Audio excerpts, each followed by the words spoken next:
Mesdames et messieurs, bonjour. Je suis très ravi de vous retrouver pour ce grand format du rendez-vous informatif sur l'actualité parlementaire proposée par la rédaction de la télévision parlementaire du Bénin. Bonjour, bienvenue à chacun et à tous. Voici l'essentiel en titre. Le balai des ministres devant les députés en commission budgétaire se poursuit. Ce mardi, le ministre de l'Intérieur et de la Sécurité publique a exposé aux parlementaires les grandes ambitions contenues dans le projet de budget de son ministère pour le compte de l'année 2024. Un budget dont le montant s'élève à plus de 76 milliards de nos francs CFA. Le ministre lui-même nous dira tout. Audience au cabinet du président de l'Assemblée nationale. Ce lundi, Louis Béounou Vlavono a reçu tour à tour le collectif des artistes de la commune de Ifani et l'association des Yoruba du Bénin. Divers sujets ont été abordés d'une audience à une autre. Nous aurons le point complet dans ce journal.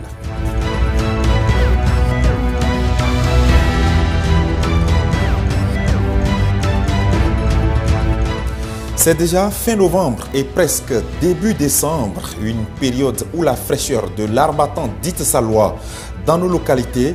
Quand la fraîcheur sévit, c'est tout le monde, enfants et adultes, qui cherchent de remparts.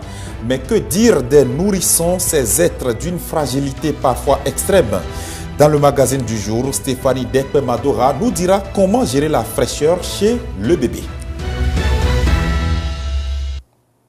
Bienvenue à chacun et à tous. L'école de formation des professions judiciaires est désormais en partenariat avec l'Assemblée nationale du Bénin.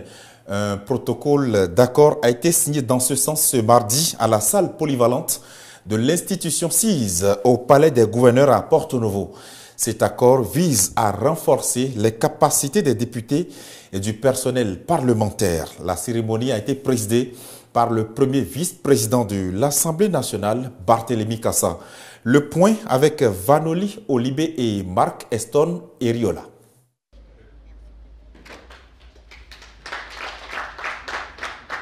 L'accord cadre entre l'Assemblée nationale et l'École de formation des professions judiciaires est acté. L'alliance entre les deux institutions a pour but un partenariat stratégique destiné à développer et à exécuter des formations et des collaborations dans des domaines jugés opportuns par les deux entités. L'accord cadre permettra à l'UFPJ de diversifier davantage son offre de formation en intégrant des thématiques nouvelles en lien avec le mandat parlementaire. Je demeure convaincu que cet accord, qui inscrit résolument notre coopération dans une dynamique porteuse d'action et d'ambition durable, contribuera fortement au renforcement des capacités des députés à l'Assemblée nationale et des personnels du Parlement, notamment du secrétariat général administratif de l'Assemblée nationale. L'autre raison de ce partenariat réside dans la mission de l'Assemblée nationale de renforcer les capacités des députés à l'Assemblée nationale et des personnels du Parlement. La large gamme de prestations et le réseau de l'école de formation des professions judiciaires seront désormais à la portée de l'institution parlementaire, non pas pour la satisfaction des ambitions individuelles de quelques-uns, mais pour le renforcement du processus démocratique dans notre pays. Le président de l'Assemblée nationale me charge de vous faire part du plaisir qu'il a eu à suivre le processus qui a abouti à la présente cérémonie de signature, qui a bénéficié notamment de votre touche personnelle. Nous espérons que l'accord que nous venons de signer il y a quelques instants rapprochera davantage nos deux institutions. Le premier vice-président a promis s'investir en vue de l'organisation d'une série d'activités au profit des députés et du personnel de l'administration parlementaire dans les meilleurs délais. Parlons gouvernance à présent avec l'exécutif qui entend renforcer les capacités d'intervention et de sauvetage des éléments de la police républicaine. Pour ce faire, le ministère de l'Intérieur entend disposer d'un budget qui s'élève à plus de 76 milliards de nos francs CFA pour le compte de l'année 2024. C'est le ministre de l'Intérieur et de la Sécurité, Alassane Seydou, qui est allé expliquer devant la représentation nationale hier au Palais des Gouverneurs le contenu de ce projet de budget. Je vous invite à l'écouter à sa sortie des travaux. Ce qu'il faut dire, c'est que ce budget a connu une augmentation nette de 19,96%. Il est passé de 63 milliards à 76 milliards. C'est un budget qui va nous permettre de faire beaucoup de choses au cours de l'année 2024. Et notamment le recrutement des agents de police, leur formation et puis leur habillement, et l'acquisition des moyens roulants, la construction des commissariats et aussi les formations en matière de spécialisation. Certaines formations se feront à l'intérieur du pays, d'autres aussi à l'extérieur. Donc avec ce budget, nous sommes sûrs de faire un grand progrès dans le secteur de la sécurité. En dehors de la police, il faut dire aussi que le groupement national des sapeurs-pompiers va bénéficier de beaucoup d'infrastructures, notamment la construction des centres de secours, parce que notre intention est d'avoir un grand maillage territorial, puisque en matière de sauvetage, ce qui compte, c'est le délai d'intervention. Et pour intervenir le plus rapidement possible, il faut être proche du lieu du sinistre. C'est pour cela que nous mettons un accent sur la multiplication des centres de secours, de manière à avoir un bon maillage territorial. En dehors de ça, il y a aussi l'acquisition des camions d'incendie, des ambulances. Vous savez que les sapeurs-pompiers interviennent beaucoup en ce qui concerne l'évacuation des malades, les accidentés de la voie publique et autres. Il y a des ambulances, il y aura aussi beaucoup de pick-up qui seront achetés pour permettre une grande mobilité de ces agents. Le gouvernement qui projette également plusieurs mesures d'importance dans le domaine sanitaire dans la nouvelle année. À titre d'exemple, la mise en service à venir de l'hôpital de référence dans la commune d'Abomey-Calavi. Le ministre de la Santé, Benjamin Mpati, est allé exposer aux députés hier le projet de budget de son département ministériel. Je vous invite à l'écouter. Les ressources humaines constituent un problème majeur au niveau du secteur de la santé, et c'est pour ça que c'est une des préoccupations majeures au niveau du secteur. Et ainsi, les ressources qui ont été allouées, les ressources financières qui ont été allouées au niveau du budget 2024 pour le secteur de la santé s'élèvent à 136 milliards 283 millions de francs CFA contre 125 milliards 786 millions en 2023, soit une augmentation de 10 milliards 497 millions. Donc, ce qui correspond à un taux d'accroissement de 8,35%. En fait, le budget 2024 sera dévolu à la consolidation des acquis que nous avons déjà eu en 2023. Donc, on va renforcer, notamment en ce qui concerne les ressources humaines, bien sûr, le renforcement des ressources humaines. En ce qui concerne également la question de l'offre des soins de santé, en ce qui concerne les questions de prévention et également la question des infrastructures sanitaires et des équipements, notamment 5 centres hospitaliers universitaires, 4 centres hospitaliers départementaux et 15 hôpitaux de zone. Nous allons également faire en sorte que près de 688 centres de santé puissent bénéficier également d'un programme de réhabilitation et de reconstruction. En dehors de ça, sur la question toujours de l'offre des soins, il y a la question de la gratuité de la prise en charge. Nous allons opérationnaliser, disons, l'assurance maladie obligatoire. Il y a également en 2024 la perspective de la réception des 188 ambulances dont nous avons commencé la commande depuis près d'1 an. Nous allons effectivement les réceptionner et ça nous permettra évidemment de pouvoir redynamiser totalement le système de référence et de contre-référence et de redynamiser le service d'aide médicale d'urgence au niveau de notre pays. Les honorables députés ont apporté des contributions significatives et ont même recommandé que nous puissions faire en sorte après que nous puissions aller encore plus loin dans le budget du ministère de la Santé pour répondre à ces défis. Et je voudrais très sincèrement les remercier pour cette écoute attentive et pour ces préoccupations qu'ils ont eu à poser, qui vont trouver des réponses et qui ont déjà commencé à trouver des réponses avec le gouvernement. Mais je pense que, comme on le dit, tant qu'il reste à faire, rien n'est encore fait et on va encore aller de l'avant. Et je le disais en titre, 2 différentes délégations étaient au cabinet du président de l'Assemblée nationale ce lundi. Louis Béounou a reçu tour à tour le collectif des artistes de la commune de Ifani et l'association des Yoruba du Bénin. La première délégation est venue lui manifester la volonté de rendre hommage à un ancien maire. Il s'agit de l'ancien maire André Zanou qui est décédé il y a 1 an. Et la deuxième délégation est venue lui présenter donc l'association des Yoruba qui est en gestation. Le point avec Stéphanie Dekpe-Madoura et Octave Adjo. André Zanou était l'un des visages politiques de la commune de Ifani. 1 an après sa mort, les artistes de cette commune s'apprêtent à se remémorer l'engagement de cet homme dans cette localité. Ce lundi matin, ils sont au palais des gouverneurs pour faire part de cette initiative au président Louis Béounou. Nous sommes venus pour témoigner notre gratitude envers l'ancien maire qui a beaucoup fait pour notre commune, à l'image de ce que fait le président de l'Assemblée, monsieur son Excellence Louis Vlavonou. Et il nous a très bien reçus. Et il nous a dit que c'est une bonne initiative. Et pendant que les voix s'unissent à Ifani pour rendre hommage à André Zanou le 10 prochain, l'association Adjose Omo Yoruba et Karo Adjire, regroupant les Yoruba du Bénin, est aussi en pleine préparation de son assemblée générale prévue pour les 21, 22 et 23 décembre prochains. Les membres de cette association sont également venus en parler avec le président du Parlement. Nous lui avons présenté ce que nous avons à faire, à savoir rassembler les enfants Yoruba, être en mesure d'améliorer notre vivre ensemble, être en mesure de faire en sorte, vous savez, tout arbre sans racine ne peut pas prospérer.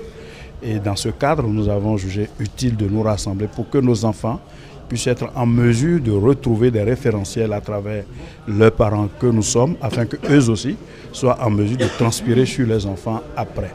C'est le but essentiel de cette association. Le président de l'Assemblée nationale, que vous savez bardé d'assez d'expérience en matière des choses communautaires, en matière des choses sociales, en matière des choses politiques, en matière des organisations sociales, nous a prodigué beaucoup de conseils, lesquels conseils nous allons prendre en compte pour pouvoir mieux peaufiner ce que nous sommes en train de faire. De ces différents échanges, les hôtes du président Louis Béounou sont sortis satisfaits et galvanisés. Et les enfants maires du Bénin étaient également ce lundi face cette fois-ci au premier vice-président de l'Assemblée nationale, Barthélémy Kassa. C'est à l'occasion d'une rencontre de plaidoyer sur les droits des enfants organisée par l'UNICEF. La rencontre a permis aux membres du Conseil des enfants du Bénin de poser plusieurs préoccupations liées à leur sécurité, leur bien-être et même à l'avenir. Le point de la rencontre avec Latif Boni. Ils sont 12 enfants, tous flanqués d'écharpes, signe de leur appartenance au Conseil d'enfants du Bénin. 12 représentants encadrés de leur mentor pour cette rencontre avec le premier vice-président de l'Assemblée nationale. Il y a des universitaires. Je suis particulièrement ému pour ces enfants qui sont déjà à l'université. En 2e année, en physique-chimie, je réserve mes émotions pour ceux-là. À tous les parents qui les accompagnent, tous mes encouragements. La rencontre qu'organise l'UNICEF se tient dans le cadre de la célébration le 20 novembre de la Journée mondiale de l'enfant. Occasion de plaidoyer avec des messages comme celui portant sur l'accès à l'éducation ou à la santé. Nous souhaitons attirer votre attention sur l'importance de garantir un accès égal à l'éducation pour les filles, les enfants vivant avec des handicaps et ceux issus de milieux défavorisés. Nous plaidons pour des mesures concrètes visant à améliorer l'accès des filles aux services de santé de qualité. Nous demandons la mise en place de centres de services accessibles, une couverture sanitaire universelle et des programmes de sensibilisation ciblés sur les besoins spécifiques en matière de santé des jeunes filles. La protection de la fille et de la sécurité de l'enfant en général, l'environnement, la liberté d'expression ou encore la démocratie, les maires et conseillers d'enfants se sont succédés avec des préoccupations pour lesquelles ils espèrent de l'Assemblée nationale une attention spéciale. L'Assemblée nationale a pris en compte et a apprécié à sa juste valeur les plaidoyers qui sont portés ce jour. Le plaidoyer en faveur de l'éducation pour tous. Les maires et conseillers d'enfants du Bénin émanent de l'Association des conseils d'enfants du Bénin, ANASEB. Ils bénéficient du soutien de l'UNICEF, un partenaire du Parlement béninois. Et puis c'est une question récurrente qui revient en débat au Parlement français. Il s'agit du sujet des déserts médicaux. Hier, mardi encore, le député socialiste Guillaume Garot est revenu sur les dysfonctionnements du système sanitaire français. C'était dans la séance plénière consacrée aux questions au gouvernement qui s'est déroulée. Voici l'essentiel de sa question suivie des éléments de réponse du ministre de la Santé Aurélien Rousseau sur des propos recueillis par Latif Boni. 6 millions de Français sont sans médecin traitant. 9 millions de Français vivent dans un désert médical. Concrètement, c'est votre médecin qui part en retraite et qui n'est pas remplacé. Ce sont des mois et des mois pour avoir un rendez-vous chez le spécialiste. Et ce sont des listes entières de dentistes qui ne prennent plus de patients. C'est ça, la réalité. Je vous le dis, notre santé ne peut pas dépendre de notre code postal. Monsieur le ministre de la Santé, la majorité, le gouvernement se refuse à cette régulation. Alors ce recours de Que choisir, c'est simplement l'expression de l'incompréhension des Français devant l'incapacité du gouvernement à résister au corporatisme. Monsieur le ministre de la Santé, notre groupe de travail transpartisan a fait des propositions très précises sur les déserts médicaux pour sortir des politiques qui ne marchent pas. Monsieur le ministre, quand allez-vous accepter enfin d'y travailler ? Quand le président de la République décide dès 2018 de lever le numerus clausus et que nous formons aujourd'hui 10 000 médecins alors que nous en formions 3 500 dans les années 90. Inaction quand, pour permettre de recruter et de fidéliser dans les hôpitaux, la Première ministre annonce fin août l'augmentation de 25% du travail des professionnels de santé à l'hôpital la nuit. Inaction quand 80% de la population de notre pays est couverte par une communauté professionnelle territoriale de santé. Inaction quand 2000 maisons de santé pluriprofessionnelles sont installées sur le territoire. Inaction encore quand les négociations conventionnelles avec pour premier objectif l'attractivité et l'installation des professionnels de santé a été posée par le gouvernement. Il n'y a pas d'inaction, monsieur le député, mais peut-être y a-t-il un débat sur la coercition. La coercition, en effet, celle que vous prenez, elle a été discutée à de nombreuses reprises dans cet hémicycle. Et en fait, je pense qu'il ne faut pas confondre l'inaction, la détermination qui est celle de ce gouvernement et de cette majorité, et la prestidigitation qui est manifestement plutôt votre orientation. Voilà donc pour ce qui concerne l'actualité parlementaire un peu partout dans le monde, tel que vu et traité par notre rédaction. La deuxième partie de ce magazine d'information est consacrée à la lecture croisée des journaux parus.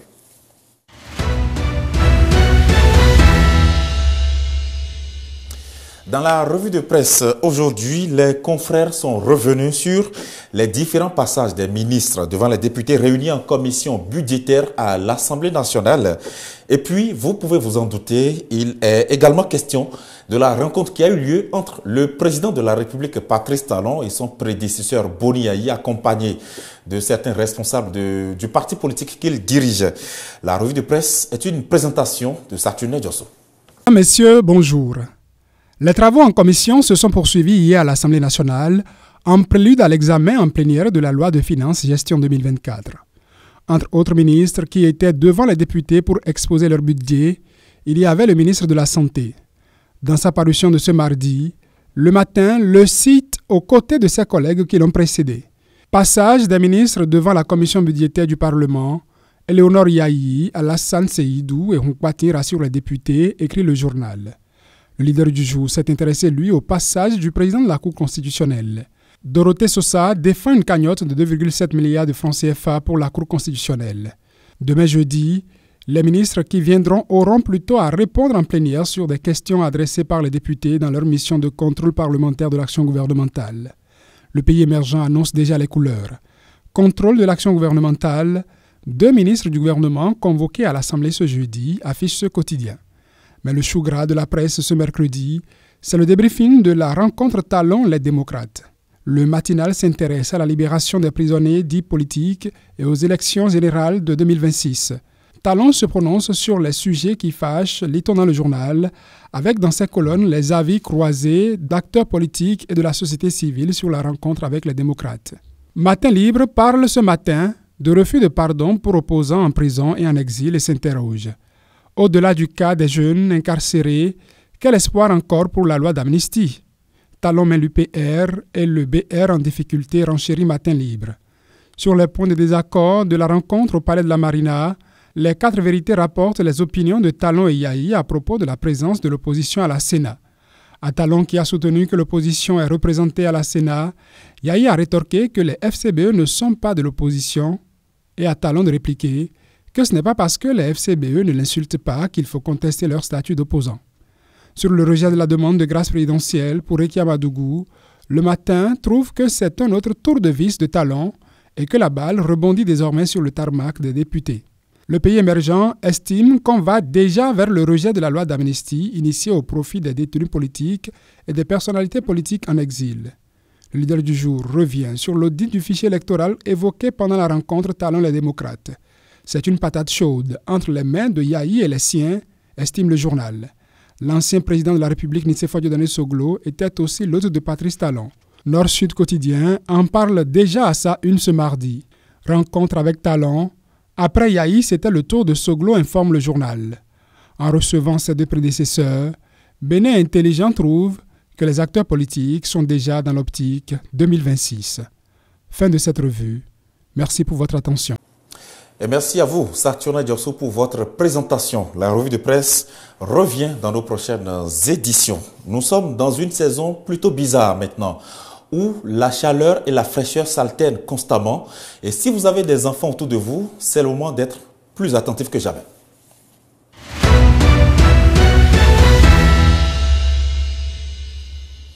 C'est un secret de Polichinelle. Les premiers mois de la vie sont une période cruciale où la santé des nourrissons est scrutée avec attention.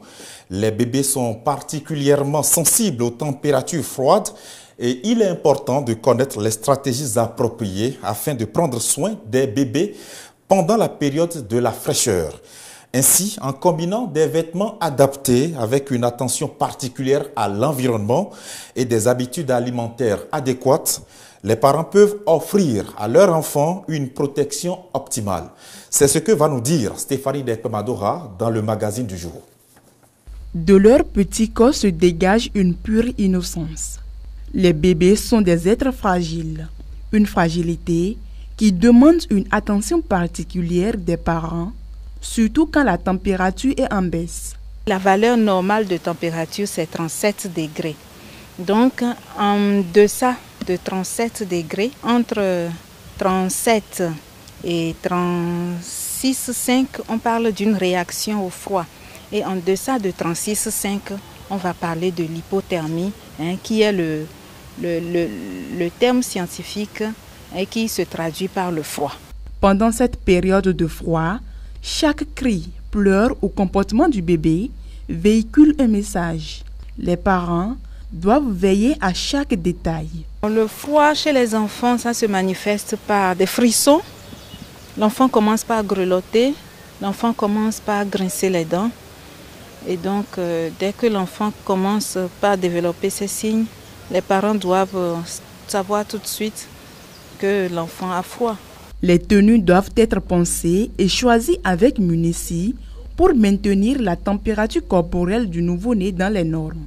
Les personnes âgées rencontrées insistent sur la délicatesse de cette saison, surtout lorsque le vent qu'on respire pourrait avoir des bactéries. Ce que moi je propose souvent aux jeunes femmes, il faut habiller les bébés. Puis c'est un contact de l'air qui souffre et des fruits de refroidissement un peu partout. Ils peuvent être victimes de bactéries. L'enfant peut être en train de s'amuser maintenant et avoir froid dans son corps. S'il fait frais là, il faut mieux de la laisser comme ça. Si tu veux qu'il lave là, tu prends l'eau chaude. Des avis que les spécialistes partagent et complètent. Il y a des échanges de température qui se font au niveau de la tête. Il faut porter les bonnets aux enfants et il faut couvrir aussi les extrémités, c'est-à-dire les pieds, les mains. Et après ça, il faut couvrir tout le corps. Je conseille surtout aux parents de porter des habits en laine, des habits en coton qui gardent bien les enfants au chaud. Les pédiatres pointent du doigt le froid. Il est indexé comme le complice des troubles respiratoires chez les bébés.